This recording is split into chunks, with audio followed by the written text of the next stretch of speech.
కళ్ళ ముందే ప్రేమించిన అమ్మాయిని అలా చూడడం బ్రెయిన్ ఎక్కడే స్ట్రక్ అయ్యి అమ్మాయి తనతోనే ఉందని ఫీల్ అవుతున్నాడు. అమ్మాయి లేదని తెలిస్తే సూసైడ్ చేసుకునే ఛాన్స్ కూడా చాలా ఎక్కువ.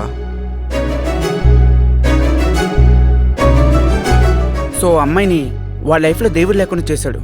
వాడి మనసులో కూడా లేకుండా చేస్తే వాడే కొన్ని రోజులు నార్మల్ అవుతాడు.